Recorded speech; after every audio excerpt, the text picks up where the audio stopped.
안녕하세요, 재미삼아입니다. 제가 요즘 재택근무를 하고 있어요. 지금 2달 반쯤 됐죠. BC주에서 3월 18일에 비상사태를 선포한 이후로 그 다음 주 월요일부터 재택근무를 시작했어요. 근데 그 전에부터 재택근무를 시작한 회사들도 있고요. 저희 회사 같은 경우에도 재택근무를 미리 준비하려고 설문조사 같은 걸 했었거든요. 가능한 사람부터 시키려고 했는데 비상사태 선포되는 바람에 급히 재택근무를 시작하게 됐어요. 집으로 가라.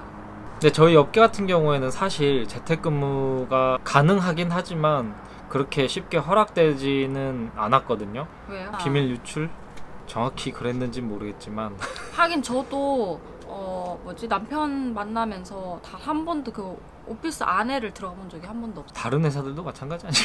그렇죠. 어쨌든 그 업계가 이제 그만큼 보안이 되게 철저하다는 거, 그런 거. 뭐 영화는 스포 당하면 끝이니까. 그렇죠. 그럼 그런 것도 있나요? 혹시 뭐 다른 사람한테 스포를 한다든지 그런 뭐 벌칙 같은 게 있나요? 벌칙을 한다. 약간 처벌? 그냥 그게 발각되면은 뭐 일단 잘리겠죠. 그래서 제가 재택근무를 2달 반을 했는데 그 재택근무에 대해서 이야기를 해보려고 합니다. 우선 제 입장보다 아내 입장으로서 남편이 재택근무를 한다는 거 어떻게 생각하시나요?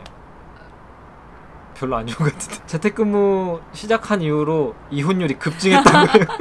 아침에 눈 뜨자마자 잘 때까지 붙어 있는다는 그런 점 때문에 뭐 그런 일이 있을 수도 있겠죠. 근데 저는 이제 온유를 키우고 있잖아요. 그러니까 애를 키우다 보면 진짜 일이 많아요. 일어나서 먹이고 하면 잘 시간이에요. 저희가 그래서 유튜브를 손이 굉장히 많이 모자라요. 근데 그 와중에 이제 남편이 일을 하고 있지만 제가 너무 급할 때는 남편하고 SOS를 칠 수가 있으니까 그런 점은 되게 좋은 것 같아요. 들으신 것처럼 저는 재택근무를 하면서 육아도 함께 하기 때문에 근데 사실 그게 아니어도 재택근무할 때는 집중하기는 힘들 것 같아요. 뭐 다른 사람이 없더라도 혼자서만 지낸다 하더라도 솔직히 힘들죠. 뭐 침대도 옆에 있고 이렇게 가고 싶지. 정말 가장 좋은 점은 일어나서 한 발자국만 딱 가면 출근이에요. 씻을 필요 없죠. 씻을 필요도 없고 옷 갈아입을 필요도 없고 무엇보다 트래픽잼.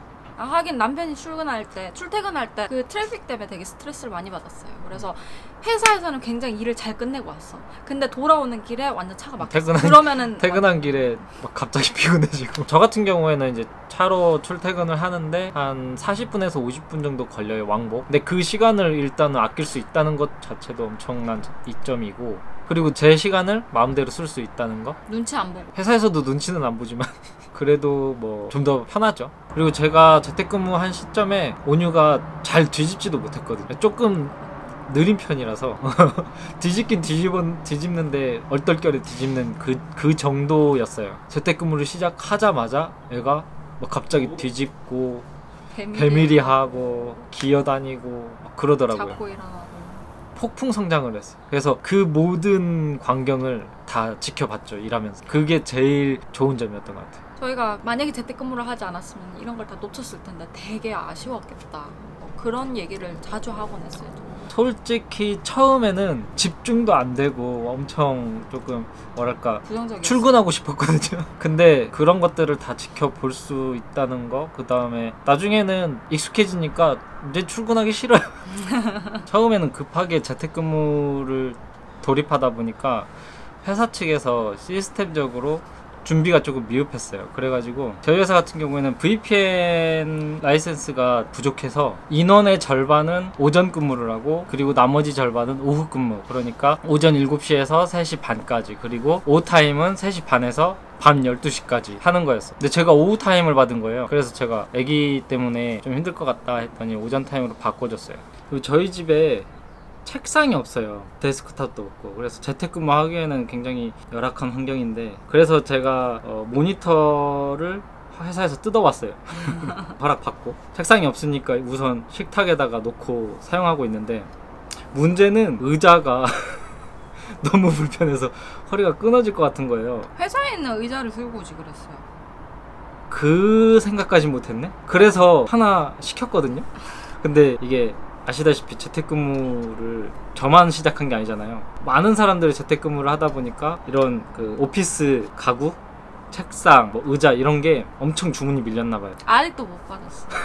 다시 출근하면 올 것 같아요. 사실 재택근무뿐만 아니라 아예 집 밖에도 나가기 힘든 상황이라서 좋은 점이 머리를 안 해도 돼요. 이발비 굳었어. 야, 영상 나오는 거 자기는 마스크 지금 가면 쓰고 있잖아. 나는 이게 뭐야. 괜찮지 않아요? 그리고 보면은 재택근무를 하더라도 미팅들은 많이 하잖아요, 화상으로. 저 같은 경우는 미팅 참석 아직 한 번도 안 해봤고요. 하라고는 하는데 제가 안 합니다. 그리고 전화한다고 그러면은 안 돼, 지금 애기 울어 이러면은 네. 오케이. 조금 어두운 이야기를 시작하자면 사실 이제 코로나 이후로 일거리가 많이 줄었죠.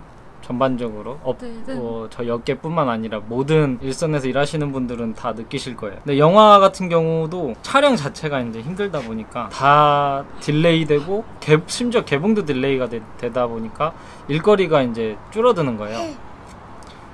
그랬는데 저 같은 경우는 사실 재택근무 초반에 엄청 바빴어요. 제일 길게 일했던 날이 하루에 16시간이었나? 언제? 그때 그 블랙 위도우 할 때. 사실 블랙 위도우도 5월 개봉이었죠. 5월 1일. 근데 그것도 이제 딜레이 되면서 마블 측에서 디테일을 굉장히 올리고 싶었나 봐요. 그래서 제가 블랙 위도우 같은 경우에는 5월 중순까지 일을 했었어요. 막바지에 엄청 바빠서 고생은 했지만 지금 이 시국에 바쁜 게 좋은 거죠. 다행이죠. 저 개인적으로는 바빴지만 사실 일이 없다 보니까 저희 회사만 해도 30%가 정리해고를 당했습니다. 지금까지. 앞으로도 아마 더 있을 것 같은데 그 중에 제가 될지도 모르죠. 사실 저는 정리는 안 됐지만 연봉 삭감이라는 저 개인적으로는 5% 삭감됐고요. 사실 5% 뭐 크진 않죠. 그래서 처음에 그 얘기를 듣고 속으로 솔직히 좀 다행이다 싶었어요. 연봉을 삭감했다는 얘기는 그래도 조금 킵해두겠다라는 의미도 있는 것 같고, 그래서 크게 기분이 나쁘진 않았습니다. 근데 괜찮겠냐고 물어보더라고요. 나한테 선택권이 있어? 그랬더니 없다고 단호하게 얘기하더라고요. 뭐하러 물어봤어. 근데 다른 회사 이야기들을 들어보니까 연봉 20% 삭감된 곳도 있고요. 어떤 데는 주 4일 근무로 돌리는 곳도 있고요. 그래도 저는 아직까지는 잘 버티고 있습니다. 저는 애 보러 갈게요.